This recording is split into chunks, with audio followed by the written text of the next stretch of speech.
He thought I might be thinking that all the voices coming from those stumps belonged to people hiding there from us.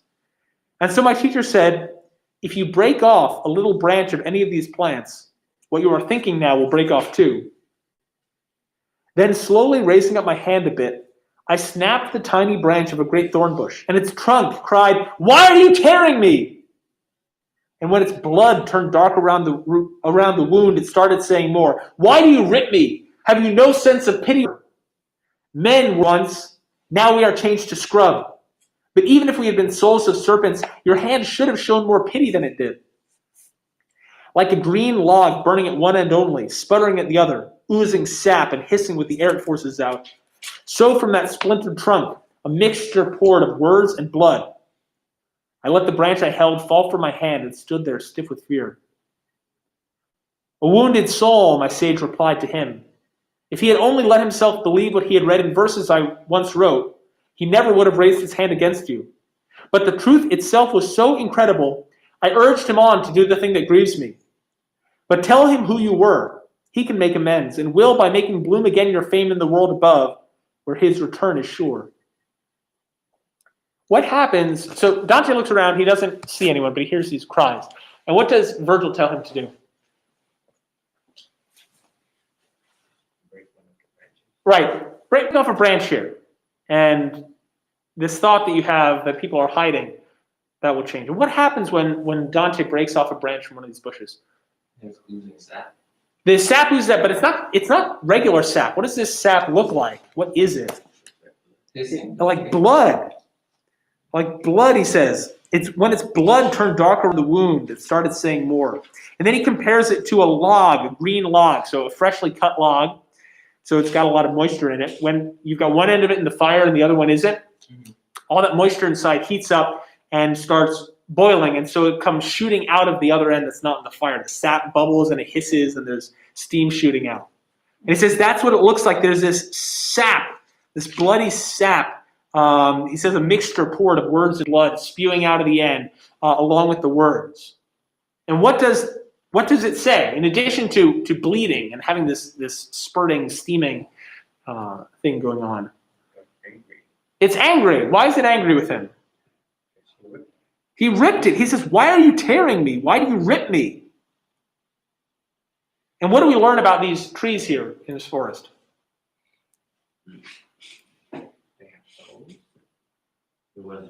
Right, men were we once. Now we are changed to scrub. These souls have been turned into trees. And when Dante breaks off the branch, it bleeds, and it's pained by this. He says, your hand should have shown more pity than it did. And then on 188, Virgil speaks to this soul here, and he apologizes. He says, if only he had let himself believe what he had read in verses I once wrote. There's an incident in the Aeneid, Virgil's work, where there's a bush that speaks, somebody's soul speaks out of a bush. He's referring to that. But he says, but tell him who you were. He can make amends. He can make up for this, and will, by making bloom again your fame in the world above, where his return is sure. What does Virgil say Dante is going to do to make up for the fact that he hurt this soul? Talk about him in the world above. Bring him fame in the world of the living. Line 55. And the trunk. So appealing are your lovely words, I must reply. Be not displeased if I am lured into a little conversation. I am that one who held both of the keys that fitted Frederick's heart. I turned them both, locking and unlocking with such finesse that I let few into his confidence. I was so faithful to my glorious office, I lost not only sleep, but life itself. That courtesan who constantly surveyed Caesar's household with her adulterous eyes, mankind's undoing, the special vice of courts, inflamed the hearts of everyone against me. And these inflamed in turn Augustus, and my happy honors turned to sad laments. My mind, moved by scornful satisfaction, believing death would free me from all scorn, made me unjust to me who was all just. By these strange roots of my own tree, I swear to you that never once did I break faith with my Lord, who was so worthy of all honor. If one of you should go back to the world, restore the memory of me, who here remain cut down by the blow that envy gave. What does this soul tell Dante? I am what? I am one who held both the keys. That fitted Frederick's heart. Frederick here, the Holy Roman Emperor. Remember, in this political struggle in Europe between Pope and Holy Roman Emperor. So he held the keys that fitted Frederick's heart. I turned them both locking and unlocking. He could lock Frederick's heart and he could unlock it. He was so influential, it was like he had keys to either make Frederick the emperor open to things or not open to things. So he controlled him. Controlled him, he almost controlled him, yes, from the way that he tells it. He says, I was so faithful to my glorious office. I was faithful that I lost not only sleep but life itself. Why? What happened? Say it again? Did he die from hard work? No, not from hard work. Remember, he's here being punished for what? Sin. Violence against self. For, right, specifically suicide here. He says that courtesan, a courtesan is like an escort, who constantly surveyed Caesar's household with her adulterous eyes. Mankind's undoing, the special vice of courts. He's referring to envy here. Court. People who are very powerful and influential. And so if someone's more powerful and influential, other people start to envy them. That's what he means. When it says adulterous eyes, is she like seduced? Like she can seduce? Right. He's saying envy has these seductive eyes. You start to look at things and you want them, even though they're not yours. He's comparing, he's saying that envy, the envy that other people had for him, was like a seductive woman. And what did she do? She inflamed the hearts of everyone against me. What did envy do? Killed him. Not killed him, but inflamed the hearts of everyone against me. Made everyone hate him. Inflamed their hearts. Made their hearts burn against him. Because they're envious of his influence. If he can lock and unlock the emperor's heart, I mean, he's the one calling the shots then. And these others are envious. They would like to be in that position. And these inflamed in turn Augustus. Who's Augustus? Who's Augustus? Nope. The what? king. Yeah, Augustus here is another way of saying the emperor. Augustus was one of the titles of the Roman emperors, the dignified. So their hearts were burning against me, and what did they do then? And these inflamed in turn Augustus. What do you mean in turn Augustus? So they in turn inflamed Augustus. They changed whose mind? Augustus. The emperor. Oh, okay. They were inflamed, they were set on fire against this soul. And then they set Frederick against him also. And my happy honors turned to sad laments. Now he's out of favor. And what does he do? My mind, moved by scornful satisfaction, believing death would free me from all scorn, made me unjust to me, who was all just.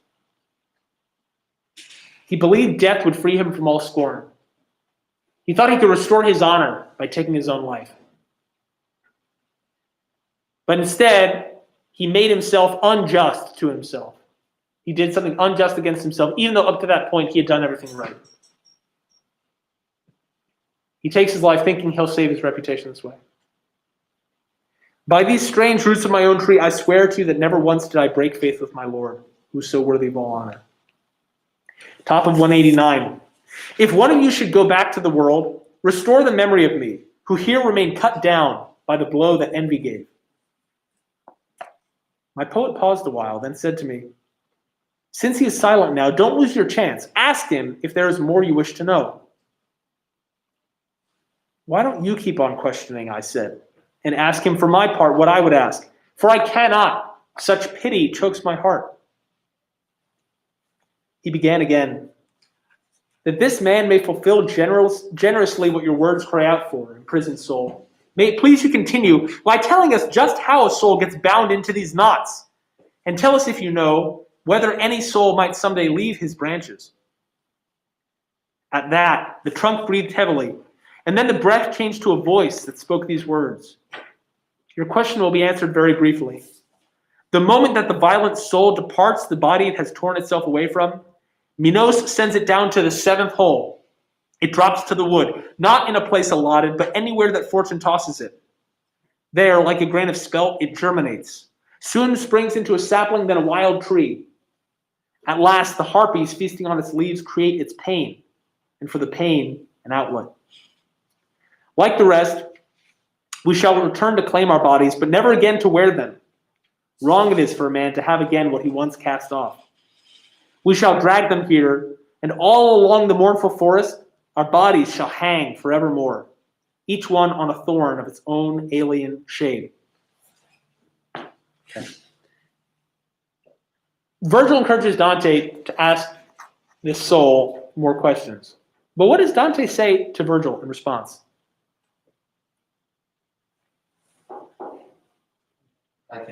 I cannot. Why? Such pity chokes my heart. He feels pity for this soul. He seems to feel pity for a lot of people. He does seem to feel pity for a lot of people. Where have we seen Dante feeling pity before? Francesca is the big one that we talked about. Now, why did he feel pity for Francesca? Because she didn't tell him the whole story. She was killed by her lover. Right. Francesca she's in this situation where she really created that whole situation. And then sells Dante this fake story, and he pities her. Also there, Dante has this love for this sort of courtly love. And here again, we see Dante feeling pity. Now, maybe maybe it's connected to why Dante has a forest here like the forest he was lost in at the beginning of the poem. Maybe he identifies with this a little bit. Might have been part of his despair before this journey. But yes, he feels pity again. Why does he pity this soul? So, right, first off, Dante caused this soul pain. Unlike Francesca, here Dante was actually participating in the punishment of this soul. See, I can understand that. Without really knowing it. And then on top of that, at least the way that we hear the story, what does this soul's story make it sound like happened? By the way, his name is, not that it's mentioned, but it's Pierre de la Vigne. The way that he tells the story, whose fault was this? He does say it's his own fault, but because of a situation that he ended up in. Here, it's a little different from Francesca. Francesca's telling everything like she was wronged here. Other people did this thing to me, and that's why I'm here. This guy, interestingly, He owns it. He owns it in a way that she didn't. He does blame envy. He does blame the other people who turned Frederick against him, which seems like a fair enough criticism. But then he described himself as unjust. He said, I thought death would free me from all scorn. I thought I could get out of my shame by taking my life to restore my honor. But doing that made me unjust to me, who was all just. Before that, I was doing things right. I was just. Okay, suicide. And then I made myself unjust to myself. I did an unjust action against myself. Up to that point, I'd acted justly, and then I committed this unjust action. He does own it in a way that Francesca didn't, which is weird because he's lower here in hell. Yeah, I mean, there's lots of stuff here that you could, it would be great material for response papers or essays and things like that. I mean,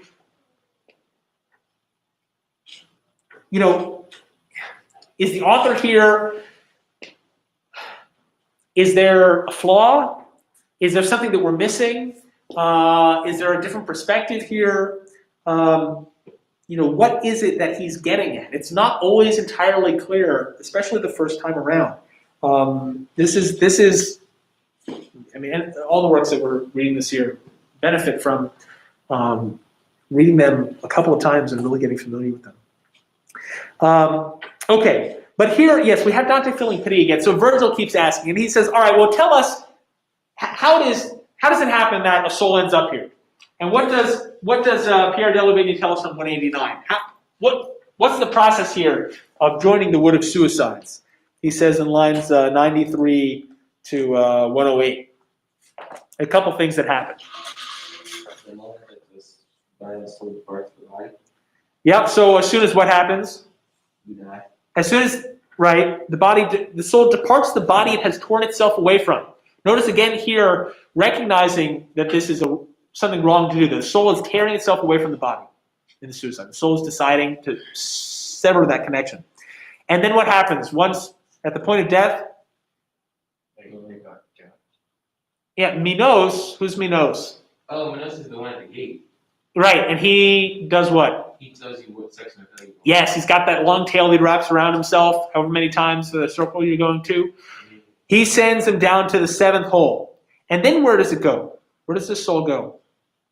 It drops to the wood. Right, drops into the forest. Not in a place allotted, not in a place set aside for it, but anywhere that fortune tosses it. It just falls carelessly. And then what happens? Spelt is a kind of wheat. So like a grain of wheat, it what? Germinate? Germinates. What does it mean for something to germinate? Does that mean multiply? Not quite. Germinate means. So germinate is when a seed sprouts. Oh. So wheat, the part that we grind into flour is actually the seed of the wheat plant. It's a type of grass really, and it has these. It's been bred and cultivated to have these nice large seeds that are very good for grinding up into things, into flour in particular, and we eat them. But here, right, it falls onto the ground and it germinates. It sprouts. It opens up a little bit. The little shoot comes out, and then what does it do after it sprouts? It turns into a tree. It grows into a tree. It springs into a sapling, a little tree, and then a wild tree. And then what happens once it's grown? The harpies eat off, Yes, the harpies, these ugly woman bird things, come and eat the leaves, tear off the leaves and eat them. And then what does he say about the future for these souls? They're going to eventually get their body back. Right, so he's referring to the last judgment. It's important to understand here, it's called, the term for this branch of theology is called eschatology, from the Greek word eschaton meaning last. What happens at the end of the world? Eschatology. So, souls die and they're judged. And they're sent to heaven, hell, or purgatory. But then, that's called the individual judgment. But then, at the last day, at the end of the universe, there's also the final judgment, which is a public judgment. All the souls are judged in front of all the other souls and sent to their final place, either heaven or hell. The difference being that at the end of the world, the body comes back to life and is rejoined with the soul. So, these souls in hell, they're just spirits there. They don't make the boat sink down in the water like Dante does. They don't leave footprints like Dante does. But at the end of the world, in Christian eschatology, the bodies will come back to life, the souls will rejoin the bodies, and then be sent to either heaven or hell, where it's not just the soul being punished or rewarded, but also the body being punished or rewarded. So heaven, even better because the bodies are also, and hell even worse because the body's there also. Now, these souls, though, what's going to happen to them on the last day when the body comes back to life? Yes, we shall return to claim our bodies, but never again to wear them. The souls will not get to wear their bodies anymore. Why? But how do you think about body with that? Yeah, the body will sort of be there, but It's the bird will bring the what? the bird. But why is it that the souls don't get to wear the body? The soul doesn't get to live in the body again. Because they don't get to have it because they already had it. They had it, and they did what to it? They killed it. Right, and they threw it away. Wrong it is, he says, for a man to have again what he once cast off. We threw that away, so we're not going to get it back the way that we otherwise would. And so what's going to happen to their bodies instead? We shall drag them here and what? All along the mournful forest, in this sad forest. Oh, man, they're going to hang their bodies. The bodies will hang from the trees. Dang. Yes. Like shade. Yes. Like suicides. We get that image there of suicide. Maybe we think of the famous in Scripture who famously hangs himself on a tree. I feel so bad for not knowing this. Judas, yes, Judas. After betraying Christ, and Christ is led away to be crucified, Judas regrets his action, but instead of repenting of it, he takes his own life. He hangs himself from a tree. So we get that image there, starting to look forward to the really deep, dark section of hell where we'll see Judas, the worst of sinners who betrayed Christ personally. But I also want to point out there's another biblical image here with this forest. And what's that image that is alluded to here? It's not directly pointed out that this is from Scripture, but it's an allusion where we're supposed to think of this thing from Scripture.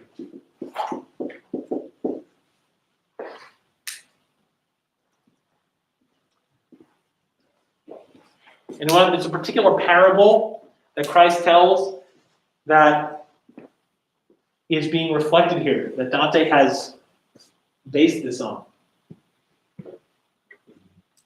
Parable of the grain of wheat. A lot of the parables have images from farming, specifically connected to the cultivation of wheat. And one of them is with the grain of wheat. And grain of wheat is just a single grain. But Christ says, unless the grain of wheat falls on the ground and dies, and it's buried in the earth, it just stays a grain of wheat. But if it falls and it dies, it's buried. Then it grows into a stalk of wheat, and it bears a whole bunch of grains. And instead of being the one grain, it bears fruit. It grows into something good and productive, much better than just that single grain of wheat. Here, this soul compares the souls that come down there to grains of spelt, which is a kind of wheat. It's not a really nice kind of wheat, which is part of why you haven't really heard of it, because people don't eat it very much, because it's not as nice as our normal bread wheat, or there are lots of different kinds of wheat. And so here, it's like a perversion of that. These grains, they fall on the ground and die and sprout, but not into something good and productive, but into these horrible, ugly, shriveled trees that don't even produce any fruit. They only grow thorns and these nasty leaves that the harpies eat. All they don't feed anything good. They feed these harpies instead.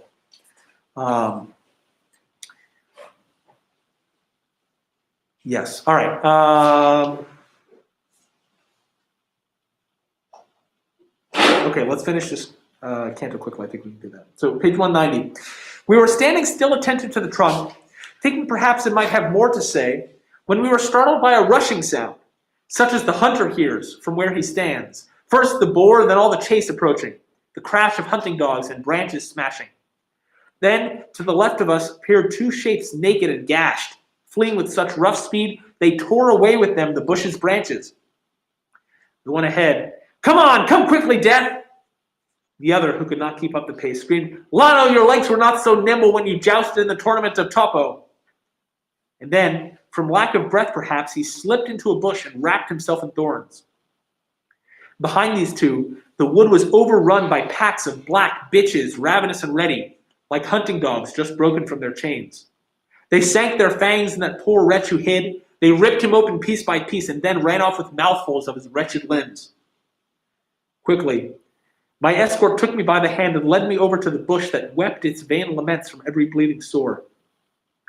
"O Giacomo da Sant'Andrea," it said, "what good was it for you to hide in me? What fault have I if you led an evil life?" My master, standing over it, inquired, Who were you once, that now through many wounds breathes a grieving sermon with your blood? He answered us, O souls who have just come in time to see this unjust mutilation that has separated me from all my leaves, gather them round the foot of this sad bush. I was from the city that took the Baptist in exchange for her first patron, who for this swears by his art she will have endless sorrow. And were it not that on the Arno's bridge some vestige of his image still remains, those citizens who built anew the city on the ashes that Attila left behind would have accomplished such a task in vain. I turned my home into my hanging place. Okay, here we see these souls, these other souls running. These ones have their bodies. These are not suicides. And they're running through the forest. And what happens as they run through the forest? They're being chased. By what? By dogs, by black dogs. Hungry, chasing them like animals. And as they run through the bushes, what happens to the bushes? Yeah, the bushes are being torn up and broken by this. These people are stumbling through these thorny bushes trying to escape the dogs. They trip, they fall, they smash branches. Then the dogs come running through there. They rip these guys apart, tearing more things off the bushes. And this constant pain. Here, these people mentioned here were profligate, sort of active waste of their wealth. So not destroying their bodies so much as their possessions in a violent manner. And then there's this discussion at the end with this soul who, the city there they're talking about is Florence, is Dante's own home city, who took his own life. Yes. Very depressing, Canto 13 there. All right, that's all we have time for today. So let's have the Canto 13 questions due Thursday. Canto 12 for tomorrow, Canto 13 for Thursday. Thesis due Friday. So thesis and intro Friday, also Canto 1 through 5 test for Friday. And I'll see you guys later.